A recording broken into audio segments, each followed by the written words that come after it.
It's 6:30, so we'll go ahead and call to order the special work session for July 15, 2025. This is a special meeting concerning natural medicine. And first of all, we want to start with Dr. Jennifer Jarrow, is that correct? And she's the Chief Medical Officer, Southwest Memorial Hospital. She's going to do a medical briefing on the effects of natural medicine. Go ahead and step up, and the green light should come on. All right. Well, thank you so much for having me here. And I just wanted to give a quick overview of psilocybin therapy. And as mentioned, I'm Dr. Jenny Jarrow. And just a little bit about me, I'm part of our executive leadership team at Southwest Memorial Hospital. I'm our chief medical officer and my caregiver at the walk-in clinic. And I've been with Southwest since 2016, so almost 10 years. And really love the area. Is your green light on your? Yes. Okay. Can you hear me? You may have to be a little closer to the mic, or there's the taller one next to you, just so that it picks up for YouTube. Okay, how about this? And I'm board certified in emergency medicine.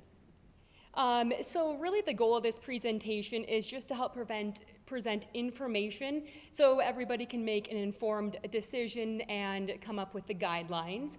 I was contacted by Drew and we had talked, so it sounds like it's legalized and you've been tasked with setting up kind of the regulatory ordinance about psilocybin therapy and kind of restricted to the time, place, manner, kind of storage emergencies and the restrictions and locations.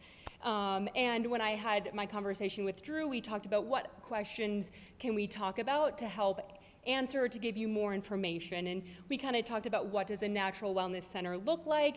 When does a patient leave? How can they safely leave? Do they need a driver? Are there emergencies, protocols? And what does that as patient's experience look like, and what do home visits look like? So that's really my goal tonight, is to help present information on those topics. And disclaimer, I am definitely not an expert in this area. My training is in medical doctor, but I did speak to my neighbor. Her name is Megan Allen, and she's a licensed clinical social worker, and she's actually licensed in facilitator for natural medicine. And she's going to be opening up her own clinic in Durango this fall, so I was able to have a conversation with her about this to get more information, and then just internet research as well. So feel free, if you have any questions, just to stop me and I'll try to answer them as best as possible. And if not, I will definitely connect to resources that can help us answer those questions. So just a really brief overview of psilocybin. So what is it? It's a naturally occurring chemical compound found in different mushroom species. And it can be ingested orally. Sometimes it's brewed in teas, tablets, and powder. And just to make note, the fresh dried mushrooms, there's really a variable amount of this psilocybin. But if you take the tablets, you really know your exact dose of psilocybins that you're getting. So from what we know that this compound in the mushroom acts on the serotonin receptors in the brain. And these receptors are involved in different sensations and perceptions. So kind of influencing behavior, perceptual, and regulatory systems, and it kind of produces hallucinations. So when somebody takes psilocybin and it's acting on those serotonin receptors, that's kind of what they're going to be feeling, the form of hallucinations. And sometimes people can see images, hear sounds, and feel sensations. But overall, it kind of really it creates muscle relaxation, drowsiness. Sometimes it can cause pupil dilation.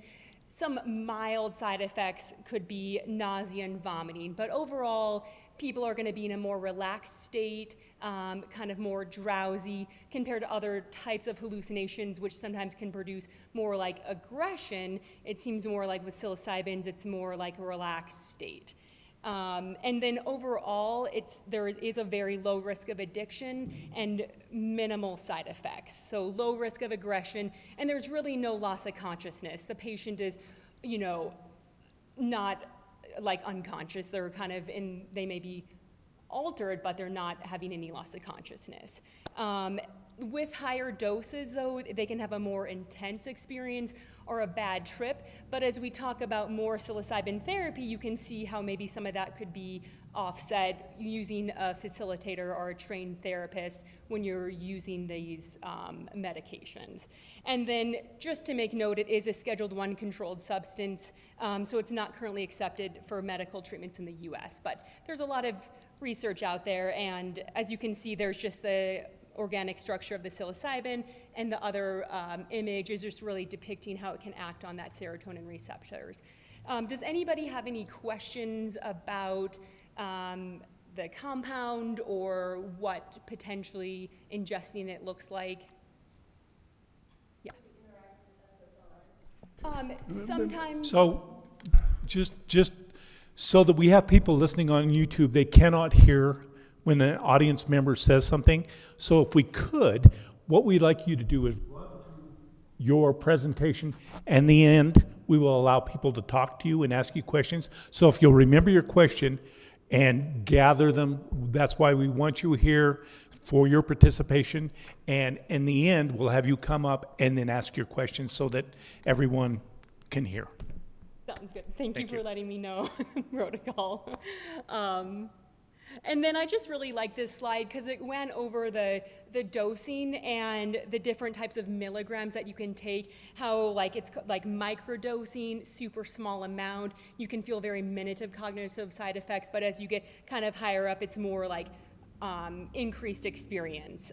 So kind of the higher doses in the 30 to 50 milligram range, and then just noting that if you take the dried or the fresh mushrooms, you're really getting a different dosing and kind of a different amount versus the tablets and the milligrams. So just a brief legal history in Colorado. So prior, possession and use of the psychedelic mushrooms was illegal. But it sounds like in 2022 that really changed with the passing of the Proposition 122, or the Natural Health Medicine Act, which I'm sure you're all familiar with, which kind of opened up the policies to implementing natural wellness centers kind of in society and really making it more above ground versus kind of below ground. So it really helped decriminalize and legalize the use of psilocybin. So the law really states that you have to be over 21 to legally possess it, consume, share, and grow. And it also, the approval for the licensed healing centers with the trained facilitators.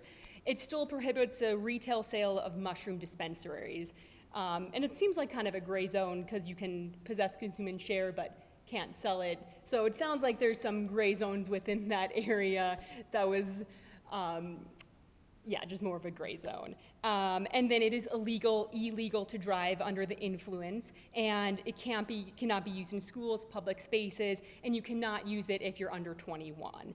And also with this, like I said, this passing of this really helped support licensed healing centers and setting up what does that framework look like for the regulatory guidelines for these licensed centers. So they go through the Department of Regulatory Agencies, which is the same agency that I use for my MD and for my license in Colorado. And so the DORA set up the regulatory frameworks, and basically to have your own wellness center, you need to become a facilitator. And the requirements of that, you have to be over 21 years of age. You need to get your basic life support certification, so you need to know how to do chest compressions, airway, and then you also have to have over 190 hours of training in natural medicine.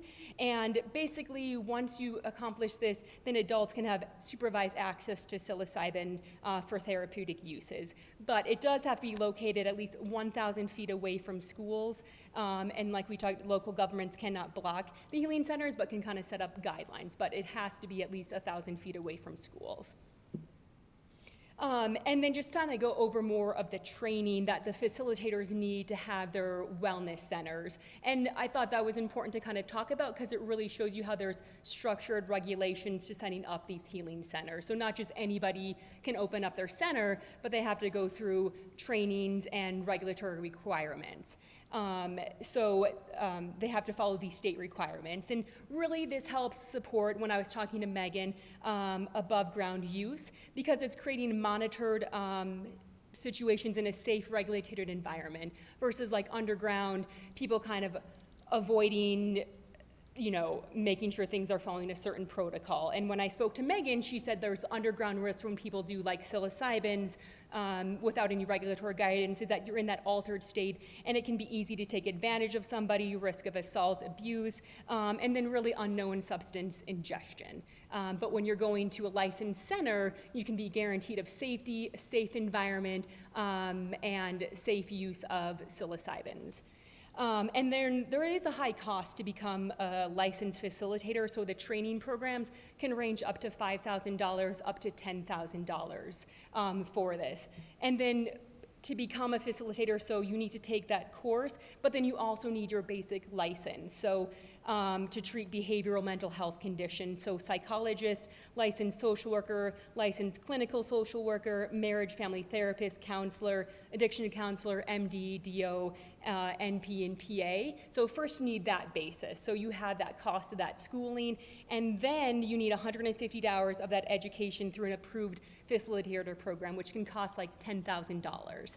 And then you need additional 40 hours of supervised, and then 40 hours of consultation. So working with another trained facilitator and being observed as well. So seems like a lengthy process and definitely a cost. And then on top of that, you need certification fees, so that can run $100 to $500 plus renewals of that, so that's additional fees. And then you need your CMEs, which can be variable, your continuing education, so like $200 to $1,000 annually on that, and that's required to maintain your licensure with the state. And then also the insurances, whether you need liability insurance, that can be expensive, and then marketing supplies, your facility building, your staff, and then also, we'll talk about it later, but for a natural wellness center, you need at least 24-hour surveillance and locked storage. So there is additional costs. And when I was reading some various articles, some therapists were kind of talking about, the cost of everything getting started. That can be kind of challenging. And there's also different types of licenses. So for the healing centers, it kind of depending on what license you apply for, it has to be it's related to the amount of milligram storage. So if you're going to open up your healing center, you can store no more than 750 milligrams total of psilocybins or 10 grams of dried mushrooms, and then also very strict security requirements. If you're going to get kind of like your micro healing centers, you can store a max of 750, but there's kind of decreased security requirements. So kind of depending on the licensure that they're applying for, it affects how much they can store and the type of security they need for that storage. And also below that, talking about the security, so if you're going to have the healing center, it needs to have maximum video surveillance, alarm systems, and a way to securely store that footage to review. And then also for the storage of the psilocybins, it needs to be under like lock and key, limited access, and then you need to have like an end-of-day protocol, like checking out your making sure everything is still there at the end of the day and accounting for everything. And that locked storage needs to be under 24/7 video surveillance. So that is really important with these healing centers, is that they have adequate security and surveillance with these as part of the state requirements. Can I stop you for just a minute and let's see if the city council members have any questions for you right now? Okay. We have a little bit of an advantage over the audience because they can hear us. And so I should have probably sat down and explained to the audience exactly what's going on. This is the second meeting we've had on natural medicine. Our job is to find possible time, place, and manner restrictions. It's not whether or not we're going to allow it, because we are required to allow it. But we're setting the time, place, and manner for the city of Cortez. And we wanted some professional information, which we're getting, and it is excellent. But I do have a question for you. Can they go in home and administer the healing? Yes. And I'll get to that in my other slides. But yeah, they can, but it's only for a limited select group of people. So like if they're homebound, they have disabilities, or they're on hospice or end-of-life care, then they can go home, they can get in-home assisted therapy. So you have to meet a special requirement. I don't know exactly what the patient needs to fill out to get approved of that. And then when I was speaking to Megan, she mentioned that if you're going to do it at home, you do need to have a second facilitator with you. So 2 facilitators, just to kind of make it a more safer environment. And I think just for documentation, or the session is videotaped and then it goes directly to the patients, just to reassure that they're safe in their home versus going to a healing center directly. And is that regulated by the local authorities, or is that something the state does? I mean, I feel like I'm not exactly sure. When I was reading it, seemed like, speaking to Megan, the regulation was from the state that would be upholding that as part of that licensure. But I guess I'm not exactly sure on that. But it would be, if you could help assure that too, I'm sure. My question is, I'm still unclear on the quote therapy. You know, usually when you go to a physician and you'll get a referral for something. In this case, anyone can walk off the street and come in for therapy. Is that correct? Yeah. And then that therapist, will they diagnose that person, or they just give them They're working most likely in conjunction with if they have a regular therapist, probably working in conjunction with them together, augmenting regular therapy that they're getting. And they're mainly just focused on psilocybin-assisted therapy, so they're not prescribing any other medications. You know, they're just doing psilocybin therapy. And I'll get into that more next. I just wanted to show this slide too, that the state also has very specific marketing regulations with healing centers. And I won't go over that in detail, but it is very strict marketing of what they can do for their healing centers. And then so what is a healing center and the role of psilocybin in therapy? So basically that licensed facilitator that's gone through that additional state training and has a state license helps guide the patient. And, you know, it sounds like if you kind of take it on your own, there's like a higher risk, but basically that facilitator is helping guide you through therapy. So they're right next to your side. So helping you work through any emotions that come up. So they're creating a safe, collaborative space. And the thought is that by using the psilocybin, it allows the patient to be open, vulnerable, and explore their kind of inner self, processing issues. And I'm sure you could debate the therapy or what, but we're here just to talk about what that looks like. And basically, when I was speaking to Megan, she's like, using the psilocybin helps to kind of remove roadblocks. Like sometimes a patient is maybe just too aware of everything. Using this medication can help release their inner self and help them open up and kind of let go, so access their inner self. And the facilitator then helps the patient process this and integrates these thoughts and feelings in a safe, supervised environment. So they're helping them work through their feelings of the emotions and thoughts that come up while they're taking this therapy. And I guess, can anybody walk in the street and do it? Yes, but the cost, it can range up to $3,000 and upwards for this therapy. So pretty hefty price tag. And then the center, basically what the center looks like, it's kind of a calming, warm environment. And really probably want to avoid any high traffic areas, because when you want the patient to come in, I guess you could look at it like a spa. Like you want it to be a very calming, quiet environment, probably not on a busy road with heavy traffic, very warm, welcoming space. And then when the psilocybin is given, usually the room, it's a very low sensory room, low stimulation. The patient could be listening to headphones, calming music. Sometimes they wear an eye mask just to really help them absorb and kind of be present in their inner self, and really just low stimulation, quiet room. And it is a stepwise approach. So initially the therapist, there's a meet and greet, and there's at least 3 sessions before the patient actually takes a psilocybin. And basically they're in those 3 sessions, or they can be multiple sessions, deciding, is this the right thing for the patient to try? You know, what is their expectation of what the psilocybin therapy will look like? And really setting goals, helping the patient prepare for this experience. So it's a really thoughtful process of talking to the patient and kind of understanding where they're coming from.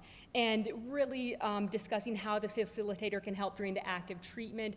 Megan was saying that she'll talk to the patients, like, if things are getting escalated, how can I help bring you down? So she said sometimes that she'll keep the patient grounded by reaching out and touching them. Some patient, like just on the hand, some patients want other types of interaction.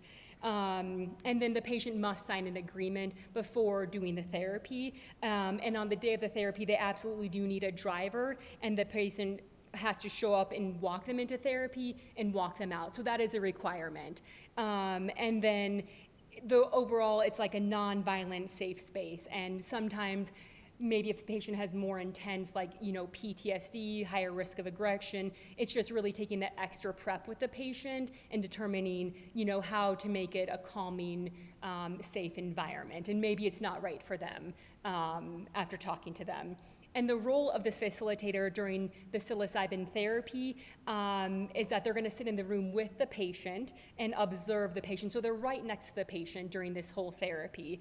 And sometimes they can take notes for the patient, what they're saying, what they're experiencing, and that's going to help the patient process it later. So the notes are not for clinical notes. It's more just for the patient to have for awareness of what happened during active therapy. And then they support and help ground the patient. And then it's only recommended to do psilocybin therapy max of 3 times a year. So this is not something somebody's going to be doing every week in these wellness centers. It's only really a max of 3 times when they're taking the psilocybin, and the rest of the time is really centered around integration and kind of thought process of what happened during that therapy session. And after they had their kind of active therapy session, there's follow-up sessions. So at least 3 follow-up sessions after, focusing on integration, experiences had. So the patient's not being abandoned, just this one-time experience sent off. There's a lot of process spent helping the patient with integration. And so on the day of, like I said, the driver is available. They need to be available sooner to come in. The session itself lasts up to 6 hours. So the patient's in this calming room with a facilitator for up to 6 hours, and the peak effect lasts within 2 to 3 hours. And then the dosing, it's really started small, so 20 milligrams usually for that first session. Sometimes it can be increased to 35, but Megan was saying really the dosing is all kind of decided on what the patient is looking for. But really that max of 35 is what she said. And there is a lower risk of emergencies. I mean, maybe sometimes if somebody gets really anxious, if they have underlying heart condition, maybe that wouldn't be the best, but they are BLS certified. Hopefully they do have an AED within the building and the ability to call 911. And like I said, there's no loss of consciousness. When the patient leaves after the therapy session, they're not leaving impaired. The side effect, like the feelings and that euphoria should be well worn off by then, but just making sure they get home safely. But they're not leaving impaired at that point after 6 hours. And then, like we talked about, home visits are allowed within those special circumstances with either needing it recorded or 2 facilitators, and that's, from what I learned, more just for a safety measure. And that's it. So I hope that helped kind of answer those questions that we kind of initially talked about. I know you had the question for the SSRIs. I believe sometimes psilocybins can be less effective with those, so it could be potentially recommended to help wean those off ahead of time, but that would need to be done by working in conjunction with your other, like a therapist or a medical doctor.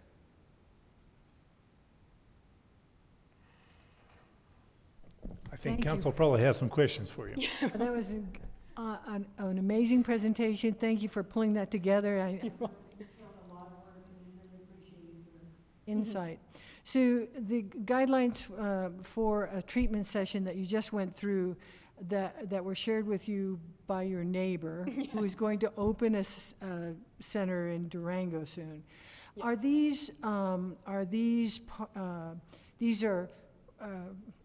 they mandated anywhere? Are these recommended treatments protocols, or is this her vision of how it's going to be, or how do these? I mean, I feel like it's a standard, you know, especially with that facilitator license. I mean, I didn't look at all the educational requirement, but they have like 190 hours of like natural medicine. They observe somebody who's been doing this before, so I'm sure there is some agreed within their profession of what a proper kind of session looks like with that.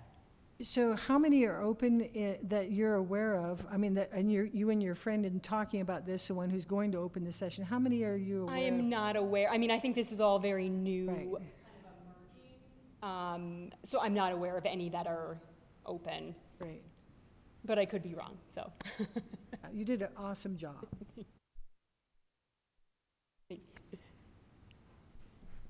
Any other questions from the council? Does any audience member want to come up and ask a question? Come up to the microphone if you would. And Right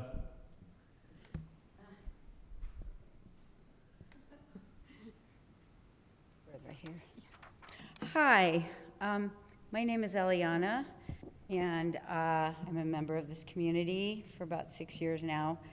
And I'm very involved in mental health in this country. I'm on the board of a new nonprofit called Family Alliance for Mental Health Recovery, and I'm working with another organization called Safe for Recovery, and we're going to start some groups.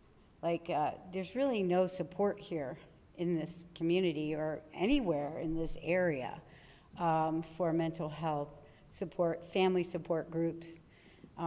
Actually, I'm in one tonight, but I decided to come here because I wanted to share some things about psilocybin. So I had an experience when I was younger in college, and it wasn't so good. And I was young and kind of dumb and just tried some mushrooms. And I went through a really intense process, and I wished I had had somebody there to hold my hand and to talk to, and to cry to, and to process. And it could have been anybody. It didn't even need to be a trained professional, just somebody that could have been there with me. I don't think it's dangerous. We have pharmaceutical drugs everywhere. We can open pharmacies without having a conversation. It's standard, it's FDA approved. However, in my group tonight, I can't tell you how many horrific stories that I hear every week about people and psychiatric meds and people that have died. Many people have lost their children. And it's heartbreaking, and it's, you know, it's not even, they don't really even know what they're doing with these psychiatric meds. They're kind of just throwing them out there. There's 26 antipsychotics. NAMI is in the process right now, National Association for Mental Illness, and they're spending billions of dollars trying to research a new antipsychotic medication. And it's like they already have 26. If they were gonna work, they were gonna work. So basically we have maybe wrong diagnoses, so we can't treat properly. That's what happened to my son 18 years ago. And he was wrongly diagnosed. He had an iatrogenic response to pharmaceutical drugs, which means he became psychotic from taking the antipsychotics. And you'll see on the labels, it says may cause psychosis, just like antidepressants may cause depression and suicide. So these drugs are causing things that we're trying to cure. And not to say that they're all bad. My son is on 7 medications right now. But also the psilocybin, it helps him sleep. And nothing else. So it's completely different for him. And 17 years of being on antipsychotic medications only created psychosis. And for him, psilocybin is the opposite. He started coming alive and waking up when I was microdosing him. And like, that is unheard of. You know, his psychologist is like, I don't understand this. Why is this happening? So we really don't know. And so my message is that everyone's different. Me, I can't really take these things, even cannabis. It doesn't work for me. For some people, it works because our chemistry is different.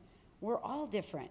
So I think, you know, starting with a microdose is really a microdose of anything, a pharmaceutical drug. You know, don't just dose people. Start out with a small dose and see, maybe they're allergic to it. And my son also, I don't know if psilocybin shows up in these genome testings. It would be interesting to, you know, I'm sure there's some genome testing for it. But we've done that with my son now, and we've gotten so much information about which medications are helpful and which ones are harmful, which ones that he can process. And I think that's a whole nother conversation. I'm getting off track, but I mean, I really would like to see this kind of conscious way of doing things, you know, and having healing centers and safe places rather than people doing them randomly wherever. And, you know. Thank you for your input, and I just want to remind the audience and everyone, all we're doing is the time, place, and manner. It is state mandated. We are going to have to allow this whether we want to or not. Oh. And all we're trying to do is, where are they going to hold it? What times are they going to hold it? And where they're going to hold it. And that's the only reason we're here, is to do that. We're not here to discuss whether or not it's a good thing or a bad thing, but we really love your information. The doctor gives some great information, but that is our purpose here. It's just time, place, and manner. In the town of Cortez, In the city of Cortez, city of Cortez? yes. Good, okay. Thank you. Yes, sir, if you come up to the microphone. And if you could, please try to keep it to 3 minutes. This is a work session, so it's My name is Greg and live in the county. Basically, what I had a question is whether or not this program is having more like HIPAA or any kind of privacy for the clients. Anything like that? Do you know? Oh, like if it has like HIPAA protection and stuff like that. I think we're going to have Chief Brock's going to talk. Can you talk about the HIPAA? Do you know anything about the HIPAA? Okay. Doctor, do you know anything about the HIPAA? Would you go? If you need to go to the microphone, if you could. Thank you. And that is a really good question. It was just more when, you know, when I was talking to Megan, she said she's using these notes to give to the patient for their own personal information. So I guess I'm a little unclear if it needs to exactly follow HIPAA. To me, it seemed more like informational, just for the patients to use to work through their emotion, you know, for their therapy session. So I can follow up if needed. Yeah.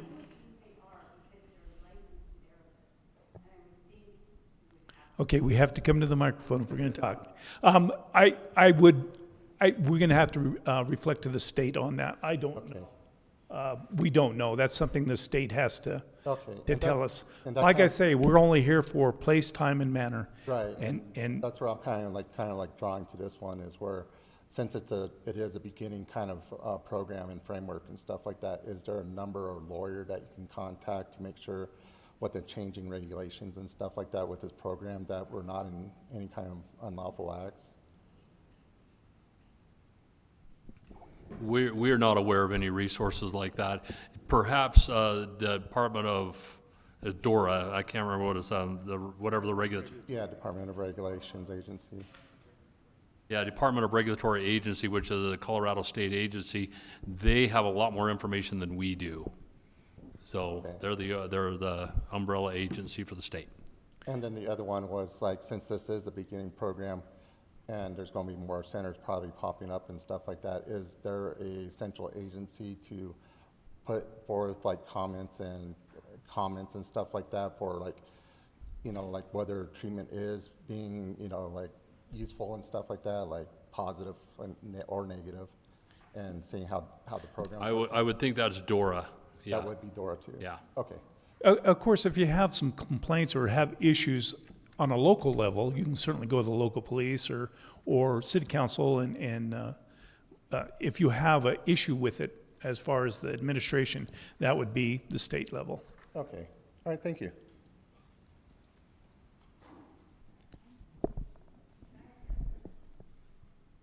I'm just curious, is there a limit to how many facilities? I mean, like, we have a lot of pot shops here. That's one of the things we're working through right now. Oh, so then you make We- a decision how many? Or, That's a sticky wicket, and we're going to be talking about it. okay, thanks. So just to clarify your question a little bit, I think, the Department of Revenue is responsible for the licensing, and regulating the healing centers, the people who are going to grow the mushrooms, and the manufacturers who are going to make the tablets per se. And then the second organization is the DORA, and they're the ones that go over the sort of the licensing sort of the professionals sort of situation. So there's two separate state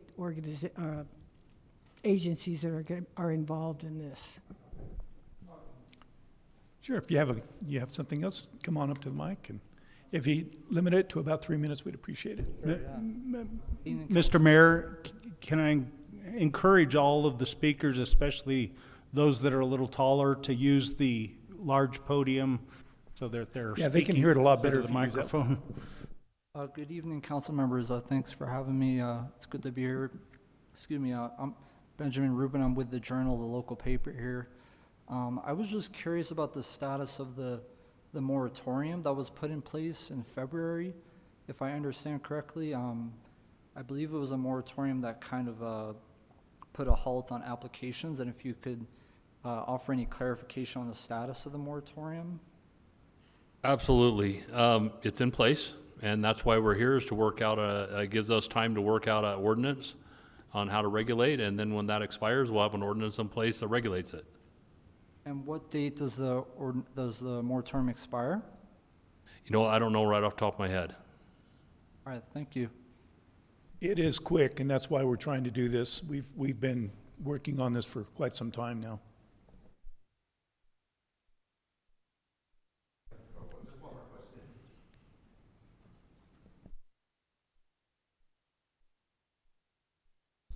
Just a question about, it's mostly kind of like regarding AA and Bill W. and his thought about LSD, but does something different. But does this kind of go under treatment for addiction, theoretical use? I have no idea. We don't know. Go ahead. I was just gonna say, the city doesn't have the ability to regulate that. The state is regulating who can provide this therapy, what requirements. What we can really regulate is where and what regulations we can have around a healing center or a cultivation facility, what hours they can be open, what security requirements can be required. Basically, the idea is we can regulate the things for Cortez to try and keep patients safe, the community safe, and ideally keep it in a therapeutic context as opposed to not a therapeutic context. So I'm assuming we're going to hear a little bit from our police chief in a moment about how to do some of that too. But Okay. that we don't have the ability to regulate who can become a therapist or what methodologies they may have, or beliefs or system structures that they may partake of to become a therapist. That's all being regulated by the state. Okay, yeah, because I was just reading stuff about MAPS and John Hopkins research and stuff like that. It's pretty interesting with the stuff that's coming out. That's how come I'm just kind of interested to see where this is going. So that's it. Thanks. Thank you.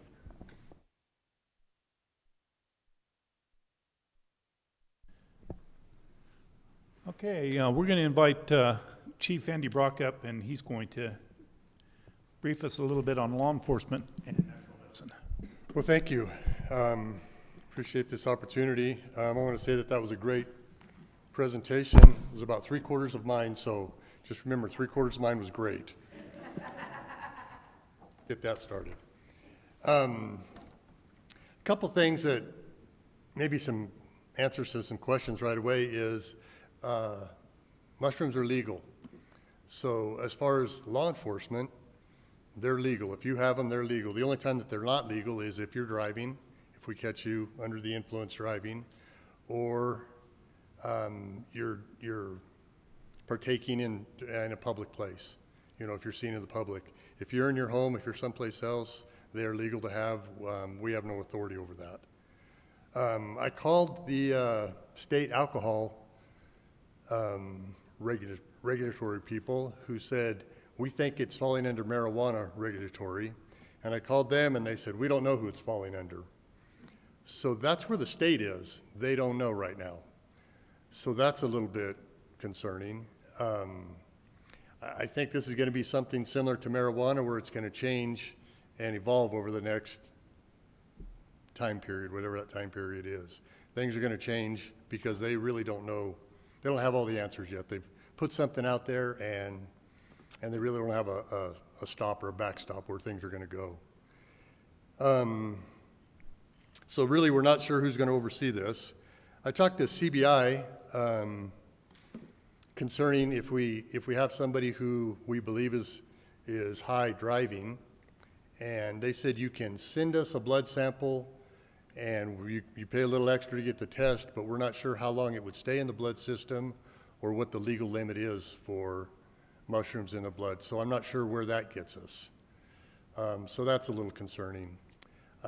As law enforcement, we have not been trained or see anything to acknowledge what indicators would say this person is on marijuana. So it's kind of up in the air that way. We're not really sure what that looks like. I talked to an officer who was working in another area at a festival, and he said they went through, had about a dozen people that were contacted on mushrooms for various reasons. And he said, and this is self-medicating, and we're not sure if there's other things that they're ingesting besides mushrooms. But they said they went from people that were asleep to very cordial to having small episodes to hallucinating to very violent. He said, you know what, it was, of those dozen people, it went the whole spectrum. Again, this is self-medicated. Some things that are kind of amazing to me, and I'll just get to this real quick. So this is personal use of natural medicine. An individual over 21 years of age is allowed to cultivate their own psilocybin mushrooms in a 12 by 12 space that is locked up to anybody under 21. There is no personal possession limit.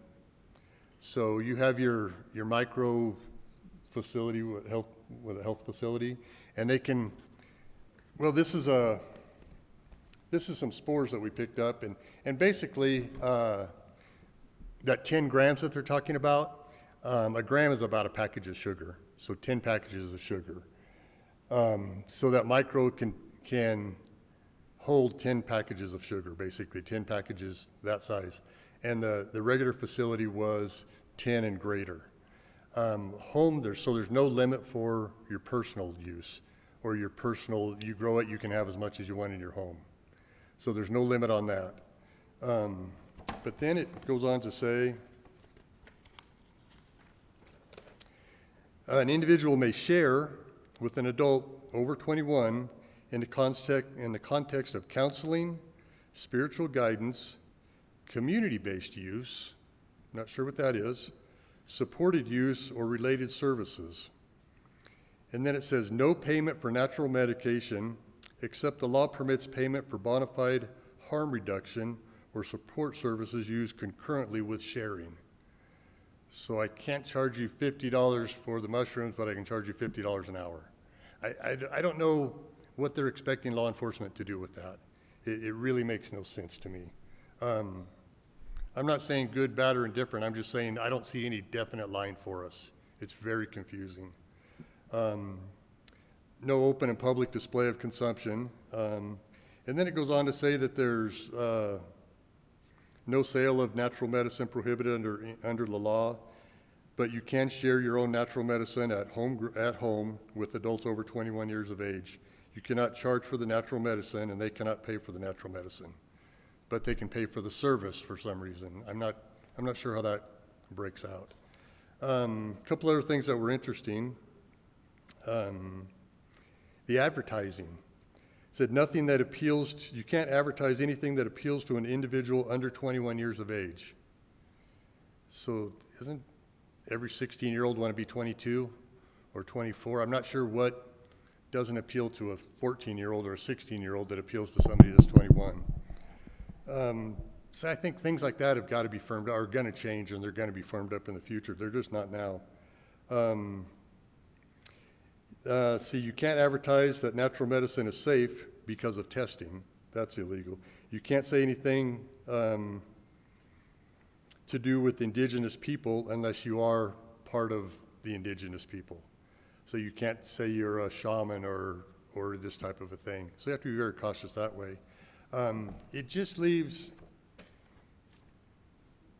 it leaves it very wide open. We're very confused. You know, if we can't call the state and they say, and ask them who is overseeing this, you know, from there on it goes downhill. So I've got a cheat sheet of all that stuff and half of her stuff if you guys would like it.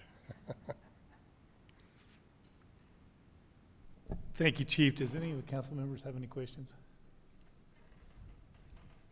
I don't have any questions. I just find this extremely interesting and extremely disturbing as well. I mean, to be in your situation, that is so open-ended. I was very enlightened when you, in your presentation, mentioned that they cannot have more than 3 sessions.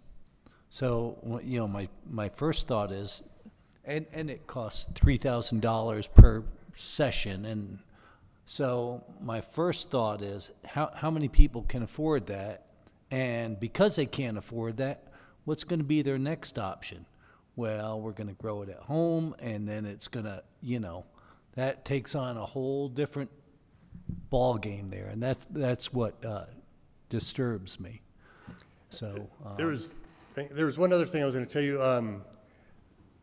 Possession of that out on the street, if you were doing that in the public, it's a petty offense, maximum of $100 fine, and I think 4 hours of counseling.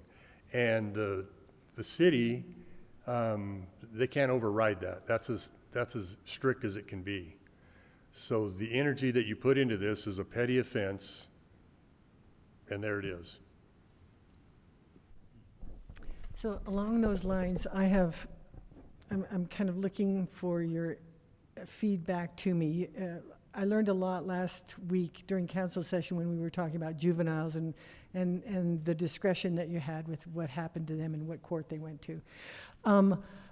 Regarding this, because an individual is allowed to have a 12 by 12 foot size room to grow as much as they want, and a lot of mushrooms are going to grow in that size of a room, and they're going to be allowed to share them with their friends without remuneration. I think the chances and the probability of this slipping into juveniles or those who are less than 21 years of age are pretty high. And how do you possibly see you dealing with this? I mean, as our chief and for our officers, what's a realistic look at this from your perspective? I'm sorry, realistically, we have discussed this for the past week and beat our heads against the wall. I don't know what we're going to do with the juvenile. I don't know what the court's going to do with the juvenile. It's a petty offense. Is it different when it's a juvenile? Is there some kind of sales? Is there some kind of allowing a juvenile, you know, is it child endangerment? We just don't know where they're going to go with that. It's a great question. We don't have the answer. We don't have the answer to many of these things. One more time, I'll remind the public that we do not decide whether or not we're going to allow natural medicine. We have to allow natural medicine. We just have to do the time, place, and manner. Thanks, Chief. Appreciate it. Thank you. I believe our city manager has a present.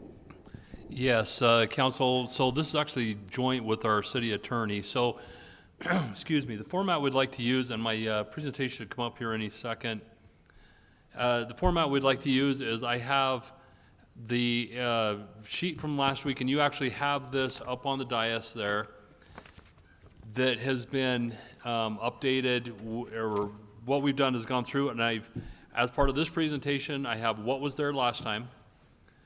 I followed it up with what the council questions and or input was. And then the city attorney has made an awful lot of, or put a lot of effort into this and come up with responses to most, if not all of this, that we still need council input on, but we're hoping to kind of do a little bit of a round robin. So I will start, I will go to the council comments, and then I'll turn it over to the city attorney for comments, and then back to council. So just starting here, just to get us on the right foot and all on the same page, all these suggestions are presented are merely meant as a starting place for council staff discussion. These are not something we're suggesting or not suggesting, just trying to get a skeleton in place. Council comments from last workshop are included and are noted as such. So, one thing we did not talk about last time, and we were waiting for our city attorney, was time regulations. We have discussed this, and, okay, I'm not.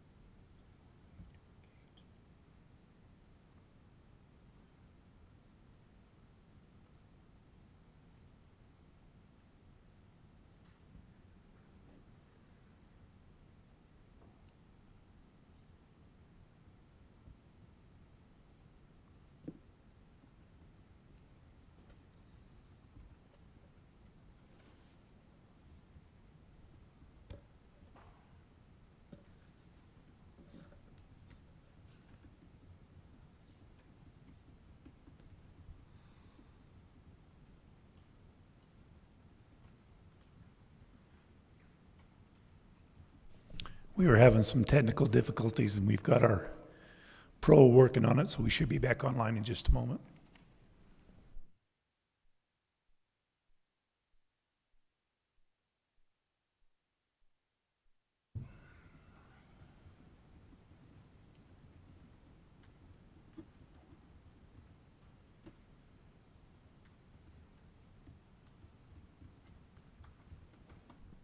While we're waiting for that to come up, question, can we receive this presentation? Could we have that sent to us, please? This is very informative. Thank you. Yeah, Dr. Joe, if you just send it to me, and then I will forward it on to the council. So, I don't know that we necessarily need this part up on the screen when we're talking about time. Excuse me. I think we can adequately discuss it without the screen. So we're suggesting, when it comes to the healing centers themselves, we're trying to figure out what limiting hours will do and how that would actually be applied. We've heard from Dr. Jarrow and others that it takes they need to be supervised for at least 4 hours. We're suggesting, just as a starting place, allowing 8 a.m. to 11 p.m.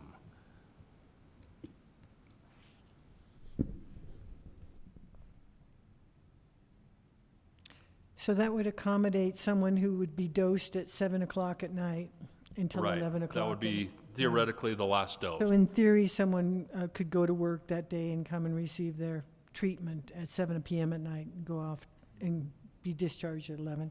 Anybody have any?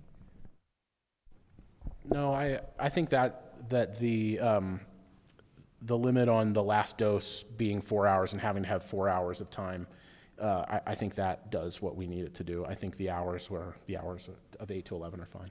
Okay, so we will go with that. Next, the cultivators, and again, we were trying to figure out, if there has to be ventilation and all things that are down, or what we'll talk about. But if all that's in place, I'm not sure what limiting them to like business hours would do. So we're more suggesting perhaps allowing 8 a.m. to 8 p.m. where there's, theoretically, most people wouldn't even know that that's what that is. At that location, it's just cultivation only. I think my input on that would be, it would depend on which area we're allowing the zoning. And I don't think did we kind of come up with an idea or come up with something that we were in agreement with last meeting on that one or not? Well, we didn't agree on it, but we kind of talked about some areas it'd be, but what we did not, or, you know, seems to be the consensus is it would not be in any residential zone. There's kind of an issue there. If you're cultivating psilocybin mushrooms, you're growing them 24 hours a day, 7 days a week. Correct. So you really can't put a time limit on growing. It would just When they can, do business. whatever they do business or whatever, you know, Do business. package, process, those sort of things. And again, the cultivation is a different thing than manufacturing, which is a different thing than a facilitation building. And I think your point is well taken about the cultivation, the public's not involved. It's no different than somebody with a backyard garden. Essentially, they have to have more security, but in terms of the impact on the neighborhood or other things that might be of importance to the city, I'm not sure I see any in terms of cultivation. Now, the manufacturing is maybe possibility of a different level of impact. The state does not limit does not place a time limit. The one suggestion I was going to make there is just to add that the operational hours cannot be greater than the zoning district that they're in. So if in the future we adjusted the, I don't know, commercial zoning district closed at 7 p.m., then they wouldn't be able to be operating at 8 p.m. But basically that to set the zoning district times as the ceiling. I agree with that. I think that's a great point.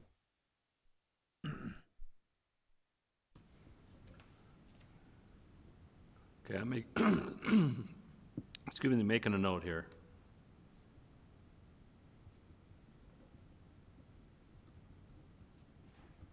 Okay, doesn't look like I'm still up there, so I suggest we move on to a place, if you want to go to the bottom of the page there, place regulations, that was talked about before, but the notes I have under number 2 on the next page,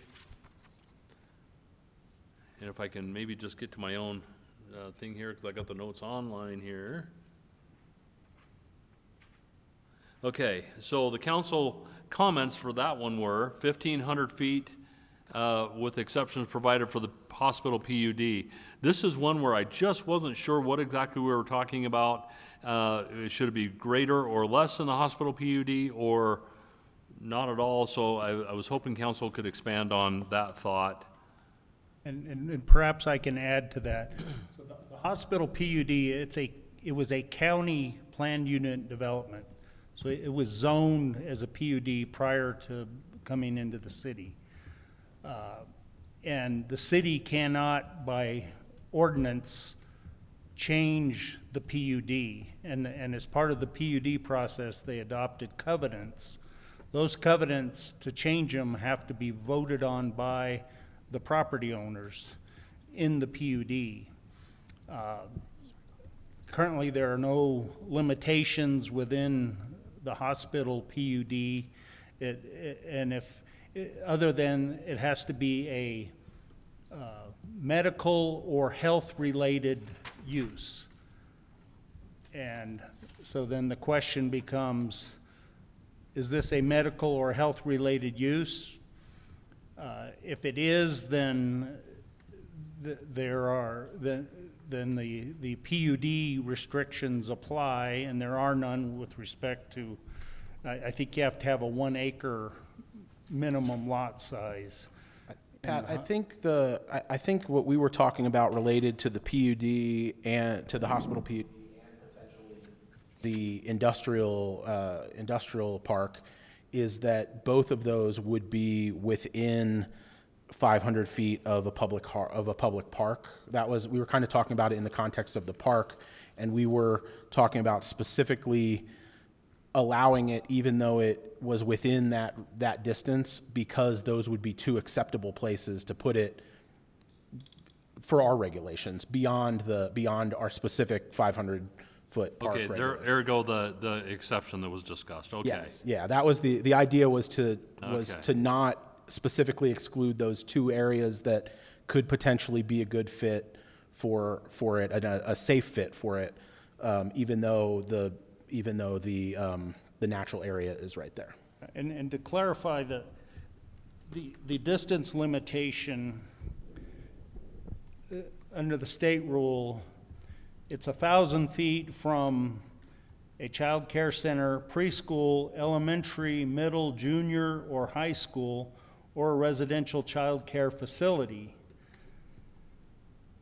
It does not mention, unlike the marijuana regulations, it does not mention 1,000 feet from another facility, a healing center or other natural medicine facility.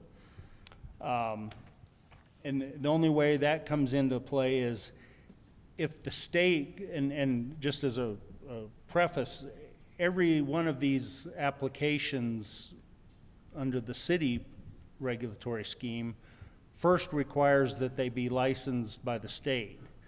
And if the state denies an application based on its location, the city cannot thereupon, and the state won't approve an application within 1,000 feet of a previously denied location. So that's the only, under the state rule, that's the only limitation. And so when we talked about, how many these facilities can be licensed, again, it's, the marijuana, we have 7, and I believe the discussion was that perhaps 1 or 2 more may be possible. Is that? Yeah, at least 2 more, Yeah. maybe 3. But again, it's based on distances from the schools, the child care centers, and that sort of thing. So the current language where we said, or from another existing licensed natural medicine business, is not in the state regulation. I think Cortez could, as part of its time, place, and manner regulatory authority, could limit a certain distance from another facility if you wanted to. But again, the statute does not limit distances from other facilities, but it does limit distances from a previously denied location. I think one topic that has come up is the correlation with our marijuana laws and this natural medicine law. And they're similar, but they're not. Our current marijuana ordinances state it's going to be 1,500 feet from another facility. One of the questions that was raised recently as we started to look at the marijuana issue is the idea of having a consumption lounge and opened by a facility that already owns a retail store. And could this be done on the same property? I mean, that's sort of where this is going. I mean, we're going to have to cross that bridge here soon. And along with this, you could have, in theory, a manufacturer and a cultivator be in the same business, right? So they're doing 2 things in one. And I think that's truly the issue that we need to kind of clear up, or at least hear council members and others' input on that one. Whether we're going to say you can't be a cultivator and a manufacturer, and you can't be associated with a healing center, or how does all that look? So I just want to throw that out there for. My opinion would be if they want to cultivate and have a healing center in the same building, so be it. What's the difference? And if you wanted to have, and I really don't believe it,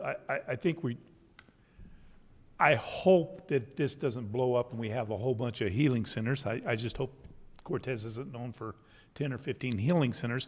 But if we have them side by side, what difference does it make? It's for a health reason. It would be like having a medical clinic next to each other.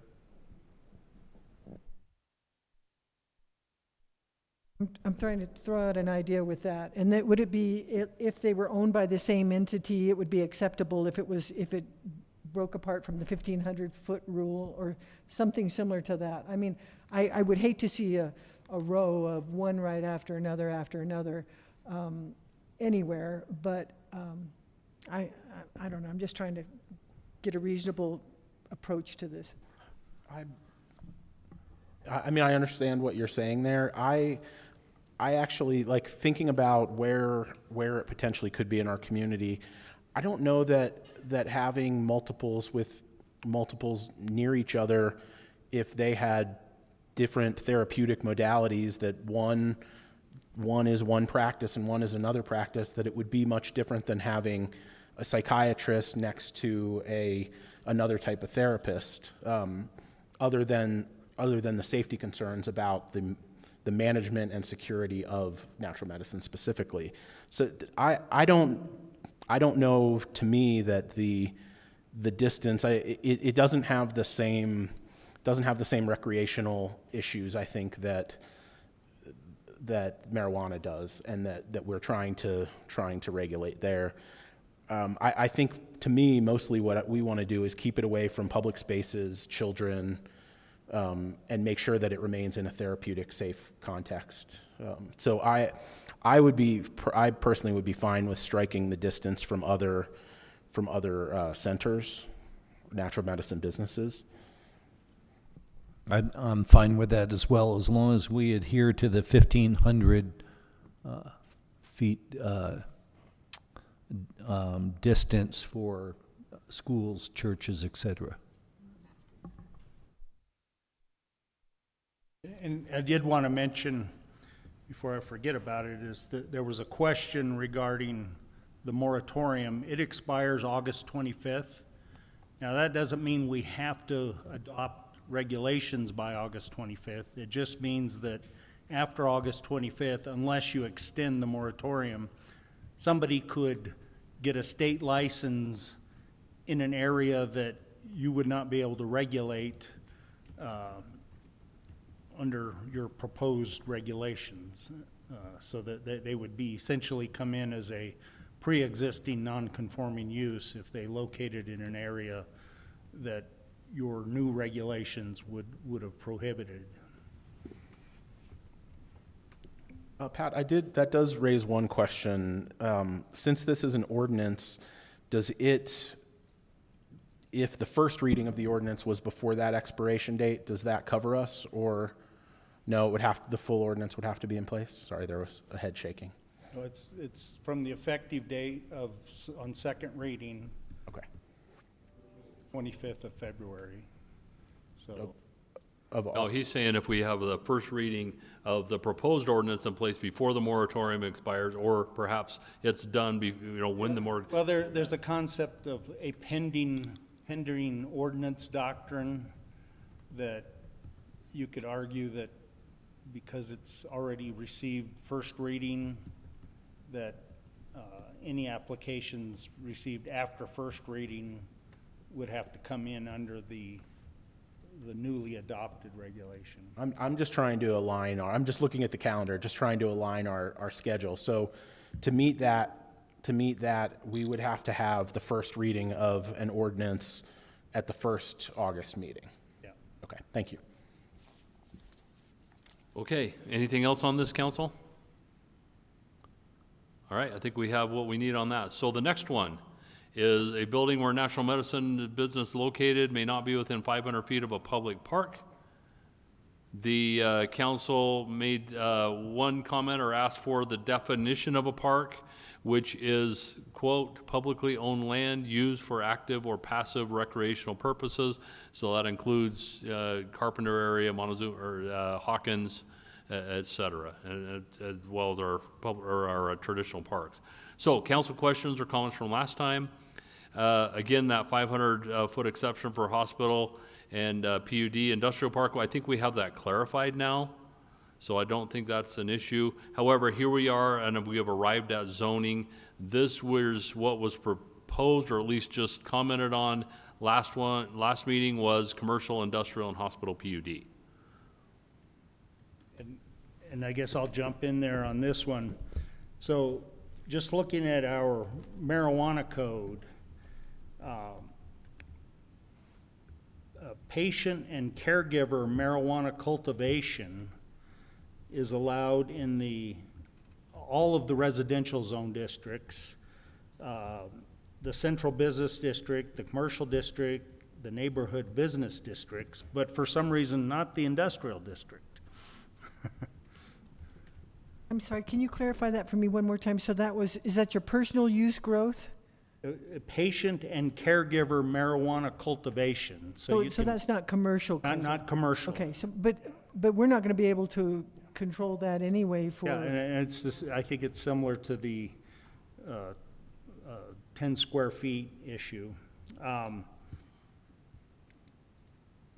again, I mentioned that to amend the hospital PUD, if it's not a given that this is a medical or health-related use, which We talked. some people believe it is. And We did talk about it at the previous meeting, and just that it obviously it is not up to our board to tell the hospital district or the hospital PUD what to do, but we didn't, if it could potentially, if it is a truly therapeutic use, that seems like it would be an acceptable place for it, and we didn't want to exclude it based on some of the other distance regulations. They would have to permit it in the PUD, and that, I mean, like any PUD or any HOA, you can say you can do this and you can't do this, and we don't have control over that. We just wanted to make sure that a space that could potentially be a place for a therapist's office, we aren't excluding that because the park is right there. If the owners of the property located within the PUD decided that they want to amend the PUD to specifically allow this use, they would have to go through the same process that any other property owner that wants to change the zoning on their property would. It'd go through the city now that it's in the city limits rather than through the county, but they could amend the PUD. It's by ordinance, so it's a first reading and a second reading and so on, but there is a process that if there was some concern from the district, the hospital PUD district, that this doesn't qualify, and I don't know that there is a concern, but I'm just saying if there is, that they could come and seek an amendment to the PUD to specifically allow it or to specifically disallow it. So that's just a thought there. So there's another, we were trying to think, well, is this like I said, the marijuana has their own specific zoning district regulations. If we tried to put this under another district, medical clinics are a conditional use in the residential 2, the R2 district, and an allowed use in the central business district, the commercial district, and the neighborhood business districts. So if you want to treat it as a medical clinic, then those are the districts that it's already allowed in. There's a provision in our zoning code that talks about personal services, but that's limited to non-medical uses as the primary service. And they give an examples of barbershops, beauty shops, nail salons, tailors, dressmakers, print shops, shoe shops, and similar shops offering custom services. I think it would be a stretch to say this is a personal service because it says non-medical, and certainly it appears that there is some medical usage of this. So you could treat it as a medical clinic or as we did with marijuana, you could adopt specific zoning restrictions that are uniquely tailored to the natural medicine. And again, you're not limited by the zone districts that that the marijuana or that the medical clinics are limited to. So you certainly have the ability to discuss every zone district for that matter. In the previous discussion we had, we did talk about specifically not allowing it in the residential districts. That was where we ended up at that list of industrial, commercial. Industrial, commercial, and hospital PUD were the only three mentioned, but what was not brought up was CBD, or the Central Business District, and I did have that question for council. Do we want to include that or no?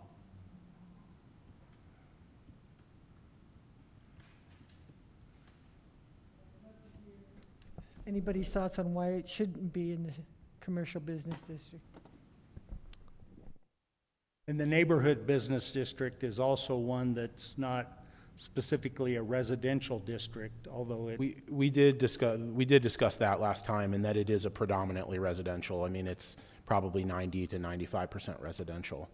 I think and I'm trying to recall a little bit from our previous meeting, but what we had talked about just with the central business district was that it's our downtown business district, and we had talked about limiting signage and things like that, and it not becoming a tourist thing, and not becoming the overall vibe of our community, and that is, I think, why we had not included the central business district at the time. Yeah. I think the signage is so strict, even by the state, that if we had it in the central business district, I myself don't see a big issue with that. If it's for medicine, it's medicine. I mean, they call it a natural medicine ordinance. So if we had a doctor's office in the central business district, we would allow that. So I would hate to see it, but I don't know that we can regulate it. I agree with you on that, Dennis. I think that's being equitable by looking at it that way. The independent side of me says that I agree with you on, I mean, I'm all with you, it's your property and the like. I think if we look at the marijuana signage issue, which we've been talking about recently, it's sort of defined our downtown area, even with the 1,500-foot restriction. So that's my counter to that. And we do have room to work with our signage on this, and we haven't gotten there yet this time. No, we have not got there yet. But we do have room to work with our signage on that. So I'm half in, half out. I mean, I don't want it to define us, but on the other hand, I see the benefit of having it there. But we are looking at the same number, basically, of marijuana shops, in theory, in that same downtown area, given the distance restrictions. And I think part of how we discussed it last time is we're trying to make sure that that it remains in a therapeutic context. And I think for the centers and this part, I think that the state regulation and what the regulation that we can provide can do that. I think the concern that I have, and the concern I think that our police chief has, is much less on the center and the center and the cultivation piece. It's much more on the other unregulated piece that we actually don't have the ability to regulate. So I think I would agree with you that I think it would be fine in the central business district. I do think we want to be pretty strict about signage in general, and I think we would want to make sure that we protect the downtown that way too. Okay, I think sorry if I cut you off, sir. Okay, let's include it, and then once we get into past first reading and into the second reading, I mean, council does the option if, others objected somehow, that could be struck or, whatever. So, Labo, we include it, and then it could always be struck if we had to. Okay. Moving on, the next one is talking about all windows, doors, other openings of a natural medicine business shall be located and covered, etc. Council comments from last time, it was discussed about outdoor usage. The consensus of council last time, or the comments were, that outdoor usage would be okay. However, a physical barrier of at least 6 feet high with no street visibility, so it would need to be blind from the street with there. So any changes there or anything the attorney has to offer on that? Just that I suggested some sample language that we say, except outdoor activities may occur if the outdoor area is completely screened by an opaque privacy fence sufficient to prevent persons on the outside from seeing through the fence. And the idea of 6 foot or greater is, and I think we have limitations in our building code on Or land use code, yeah. maximum of 8 feet, isn't it? I believe, so. On the side of a home, yeah. Yeah, so, but I think we could mandate 6 feet if that's the will of the council.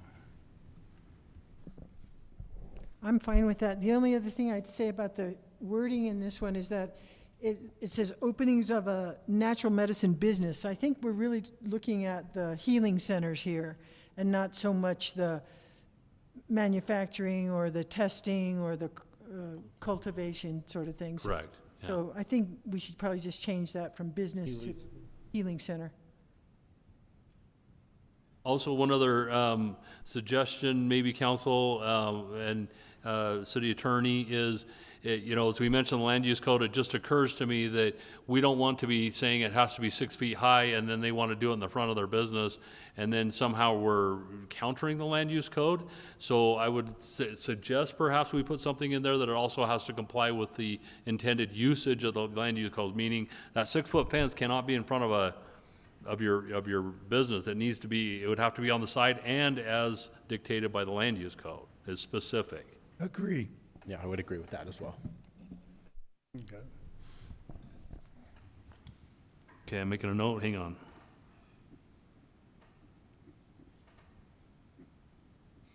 Okay, moving on. Next, primary entrances, parking lots, and exterior walkways. This is discussing illumination.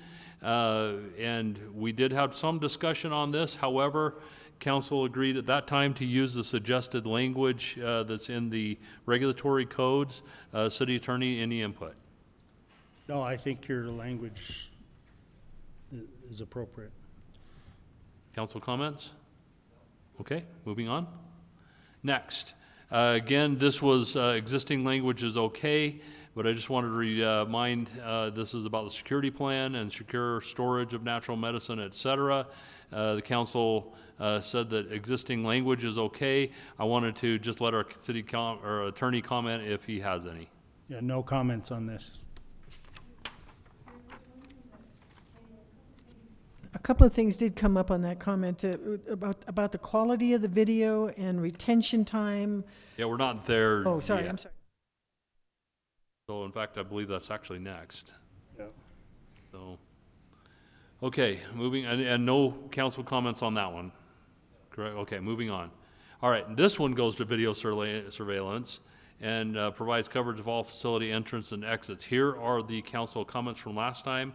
This was a question, you know, can we require businesses to report criminal incidents? Can we require them to keep recordings for a set period of time? City attorneys are prepared to discuss this, but there's also one that we wanted to talk about quality of, and I think he's prepared to talk about that. Yeah, and so the suggestion I have would be to add that the video quality shall be sufficient to allow a viewer to clearly identify persons being surveilled. And I would note that the Code of Regulations at the state level states that all camera views of all restricted areas must be able to record 24 hours a day, and the use of motion detection is authorized if a licensee confirms that monitored activities are adequately recorded, and all surveillance recordings must be kept for a minimum of 30 days and be in a format that can be easily accessed for viewing. So that was another one of the questions, is how long do they have to keep the video recordings? The state requires a minimum of 30 days. I don't know if the chief has any other thoughts on that, but that's the minimum that the state requires. So the question is, do we stick with the state, or do we want to make that less or more? I think it'd have to be more. I think we stick with the state. However, this is not for the client or the patient. This is for a break-in, a robbery, to protect the public from obtaining illegal substances or substances that are legal that can be made illegal. And so I don't want, like the HIPAA violation, we don't want the public to think we're doing this to spy on who is getting treatment. The purpose of this is to combat and watch any illegal activity that goes on. And if you kept it more than 30 days, if they haven't reported it in 30 days, they've got a real issue. So, Yeah. And what I'm hearing you say, Counselor, is public safety. public safety, that's the whole purpose of this surveillance camera. So, okay. I think we're going to talk just a little bit more about reporting and so on in the next one, unless Council has other questions or comments. Well, I did have a quick question. So under the rule 3115E, it states that all camera views of all restricted areas must be able to record 24 hours a day. Does that make it mandated that they record 24 hours a day, or just that they have the capability of it? Well, it allows for motion detection rather than 24-hour recording. Oh, gotcha. If the licensee confirms that the monitored activities are adequately recorded and all surveillance, that and all surveillance does not apply to that. So you're relying on the licensee to confirm that it's adequately recorded, which, I mean, I guess that's subject to interpretation. Certainly, if it's a motion monitored camera, presumably any motion, which would include illegal entry or anything like that, would be recorded.